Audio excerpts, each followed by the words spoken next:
Hi guys, I'm excited to share we got our first ever no payment electricity bill required. We've got solar panels, we put them in last year, and this is our first bill that is completely with the use of solar panels. We'd had one before, but it was only a month, and for that month we were still in credit $24, but we had to pay. But this time we don't have to pay, no payment required. And we're in credit $144.04. If you'd like to know how we did it, stick around and I'll share my tips. First off, the two people that helped guide us was the electrical inspector who came to sign off on the solar panels. They were up there for about a week before he came and turned it on and said they're right to go, and this is what he said. So he gave us advice. He doesn't have an electricity bill, he's got solar panels, he's got a swimming pool, it's him and his wife at home. Okay, the other person, just so you know they're credible sources, the other person was from the electricity company who we're through. He doesn't have a bill either. He uses credit from his electricity bill to pay his gas bill. This is what they said. Number one tip is the first one, is your solar panels are producing the most electricity between 10 and 4 p.m. So that means if you've got your dishwasher, washing machine, and for him, his pool, he set a timer. Both him and his wife work, and so they would set a timer. The dishwasher would go, then the washing machine, and then the pool. So on our dishwasher, we have three options: 3 hours, 6 hours, 9 hours. On our washing machine, 3 hours onwards, you can choose any time after that. We don't have a pool. It's important to make sure that they're not going at the same time. So one finishes, then the next one starts, then the next one starts. He was very big on making sure, not worrying about how much money the electricity company is going to pay you if it sends back in, but just making sure that you're utilizing your energy as best you can. So for instance, only using one at a time. It's kind of, I like to be efficient. Previously, I would have had the washing machine, the dishwasher all on, all going at the same time. But if you're not producing enough electricity, then you're paying. If you'd waited 2 hours and then put on the next device, like the washing machine, then that would have been free. Second tip is using your meter box, especially initially. So the kettle actually uses a real lot of energy for a really short period of time. So going out to the meter box, there's a little arrow, and depending which way it's pointing, if it's pointing this way, it's free. If it's pointing the other way, you're paying for electricity. So in the early days, we would go out there and look at that and work out, oh, okay, we've got the dishwasher on and we've got the kettle on, and now we're buying electricity. Something to consider. The next tip is to have a look at your electricity inverter. So ours is in the garage, and on it, it shows how many watts are being produced.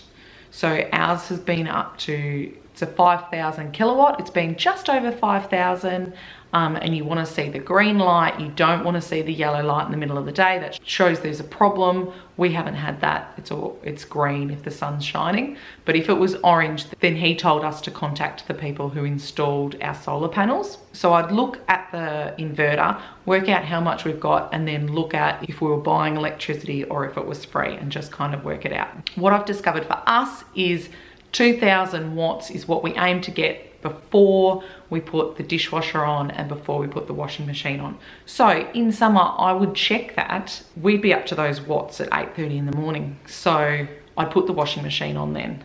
Whereas now we're coming a bit more into winter, then I check to make sure it's 2,000 before we put the washing machine on. Being a mum, I'm home a lot, so I don't use the timers. I just check and put it on, or if it's in the middle of the day and the sun's shining, I'm pretty happy with that. So 2,000 for the dishwasher and for the washing machine. So there are times if it's sitting over 4,000 that I may have them on at the same time, because each one is taking 2,000. But it's important to consider if you've got the air conditioner on, if you've got the kettle on, if you're charging your phone, if you're charging the vacuum.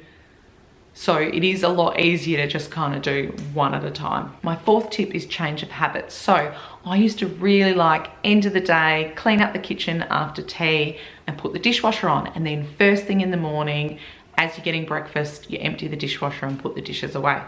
We've had to change that, because if I did that, we would be buying electricity to wash our dishes. So tending to, at the moment, do it late morning after lunch. And then I tend to put the dishes away in the afternoon or when I'm making tea. So that's been a change, because I do like the feeling of having everything clean at night and then you kind of come down fresh in the morning. But of course I'm going to do it the other way because it saves us a lot of money. My next tip is really just to focus on what I've been saying, and that is one at a time of those big devices. So if you're heating your pool, the dishwasher, washing machine, they're all really big ones. Consider just doing one at a time. Number 6 is switch everything off at the wall. So our TV is turned off at the wall, our kettle, our microwave, our vacuum, our washing machine is switched off at the wall. So initially, yes, there were times where you put the kettle down and you're like, why isn't it boiling? Then you come back and you're like, oh, okay, turn it on the wall. But I was one of those people, I must admit, who would put the kettle on, go do something else, and then be like, oh, and put it on again. So at least this way, once you've kind of done that once, you stand there and just wait and kind of go, oh, yep, it's ready to go. So I think that's been another saving as well, that I'm not putting the kettle on 2 or 3 times for that same cup of tea. The other big advice from the gentleman at the electrical company was those block chargers. So by the block chargers, I mean what we use to charge our Dyson, what we use to charge the Apple computer, phones. If it is plugged in the wall and it's turned on the switch, even if the device, so the computer's not plugged in, it'll still be taking some electricity. So he said for those, you must turn them off at the wall. So that means that our Dyson is turned off at the wall. Another way we've saved money is we went away on holidays, we were making money when we weren't here, and we made sure we turned everything off. So we turned the dishwasher off at the wall, we turned off the internet, we turned off the baby monitor in our daughter's room. These were all turned off. We kept the garage on so we could get in and out, and we kept the fridge on, but everything else was turned off. So for that period, we were barely using any electricity. We were using the fridge. And so we were just making money while we were away on holidays, which is another reason to go on holidays. My next tip, number 9, is to check the buy-in tariff with the electricity company you're using. So our company has 2 different options. So throughout the day, it has a lower rate, and then from 3 till 9, it has a higher rate. That's another reason why it's beneficial to get your washing and your dishwasher done earlier in the day, because we actually make more money after 3 o'clock if we're not using those devices. So the difference is quite large. We get 29 cents per kilowatt for peak energy time, and shoulder energy is 10 cents. So we get a higher rate from that 3 till 6 p.m. My final tip is educate your visitors, your family and friends that are coming to stay over. So we shared our excitement in getting the solar panels and what we were doing to try and save energy so they too could use electricity wisely, and also so they didn't get frustrated when the kettle wasn't turned on. Awesome, I hope this was helpful. I don't know if this credit will then pay for winter, because we're not going to be generating as much as what we were in summer. We'll have to see. These new habits have made a massive difference, so I encourage you to give it a go. Alrighty guys, take care. Bye.